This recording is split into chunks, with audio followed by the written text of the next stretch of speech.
अब आता है तीसरा, आलेख विधि द्वारा गति का तीसरा समीकरण। ठीक है, और ये जो गति का तीसरा समीकरण है ये किसके ऊपर आधारित है?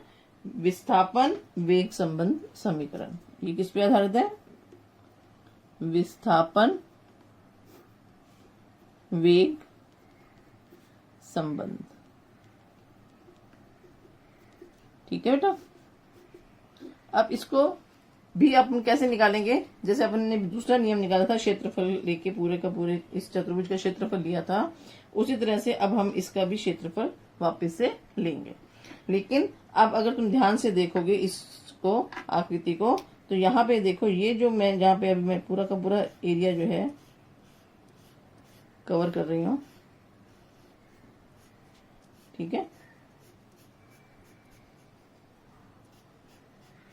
ये जो है ये पूरा का पूरा जो है तुम्हारे पास में, ये कैसा एक चतुर्भुज बन रहा है? ये वाला कैसा चतुर्भुज बन रहा है? ये वाला O A B D. O A B D का क्षेत्रफल कैसा है? ये कैसा चतुर्भुज बन रहा है? ये समलंब चतुर्भुज बन रहा है। ठीक है ना, ये पूरा का पूरा कैसा बन रहा है? समलंब चतुर्भुज बन रहा है तुम्हारा। तो अब हम यहाँ पे क्या करेंगे, इसका समीकरण निकालने के लिए, तीसरा समीकरण निकालने के लिए हम क्या करेंगे, यहाँ पे क्या लेंगे? चतुर्भुज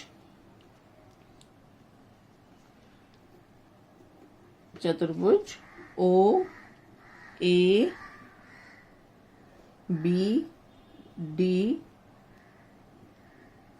समलंब चतुर्भुज का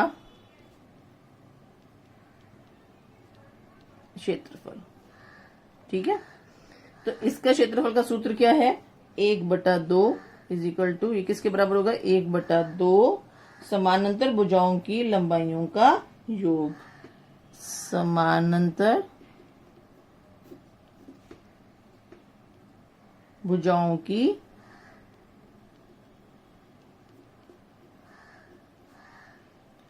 लंबाई का योग गुना समानांतर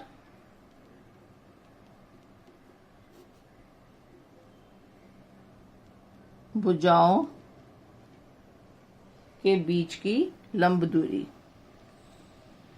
के बीच की लंब दूरी। ठीक है, अब यहाँ पे समानांतर भुजाएं कौन सी है? एक तो ये भुजा और ये भुजा, ये एक दूसरे के समानांतर है। ये और ये भुजा और ये भुजा एक दूसरे के समानांतर नहीं हो सकती, क्योंकि ये तिरछी है। ठीक है ना, तो ये दोनों भुजाएं कैसी हैं? एक दूसरे के समानांतर है। तो अपन ने यहाँ पे क्या लिखा है? समानांतर भुजाओं की लंबाई का योग। तो अब क्या लिखेंगे? इज इक्वल टू 1/2 ब्रैकेट में समानांतर भुजा कौन सी है? ओ ए प्लस बी डी। ओ ए प्लस बी डी गुना, अब यहां पे फिर आगे क्या? समानांतर भुजाओं के बीच की लंब दूरी। तो समानांतर भुजाएं जो हैं इनके बीच की लंब दूरी कौन सी है? ये ओडी।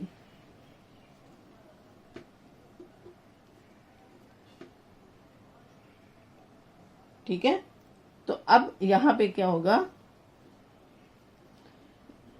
1/2। ओ ए क्या चीज है? O A you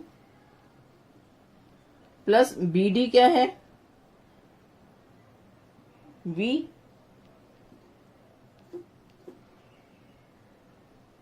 Guna OD क्या है? OD T. ठीक है, तो अब देखो आगे क्या करेंगे इसको।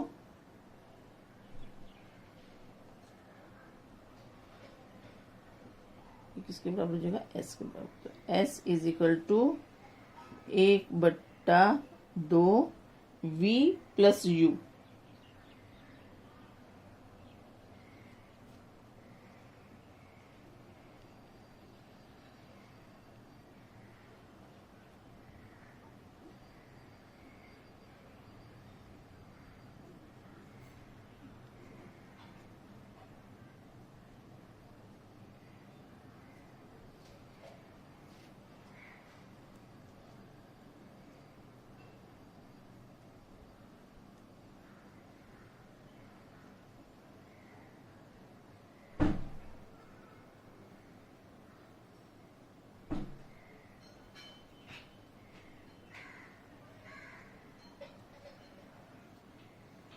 अब यहाँ पे देखो बेटा, जो t है, ये जो t है, अब तो अपने पास में सूत्र क्या था, v is equal to u plus a t, ठीक है, या v minus u is equal to a t, या t किसके बराबर हो जाएगा, v minus u upon a.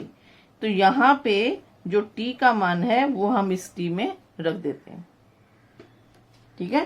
तो अब यहाँ पे देखो कैसे लिखेंगे हम इसको, 1/2 v प्लस यू गुना v minus u upon a, ठीक है, ये s। तो अगर हम तीरे गुना कर दें तो यहाँ पे क्या हो जाएगा, 2as is equal to v plus u गुना v माइनस यू, ठीक है। तो अब तुमने जो सर्व समीकरण पढ़ी थी, तो सर्व समीकरणों के अंदर तुमने क्या पढ़ा था यहाँ पे कि v माइनस यू और v प्लस यू किसके बराबर हो जाता है, v square minus u square के। तो यहाँ पे ये किसके किसके बराबर हो जाएगा, 2as is equal to v square minus u square, ठीक है। अब यू स्क्वायर इधर आएगा तो क्या हो जाएगा, इसका साइन बदल जाएगा, तो हम इसको ऐसे भी लिख सकते हैं, v square is equal to u square plus 2as। ये गति का तीसरा समीकरण है।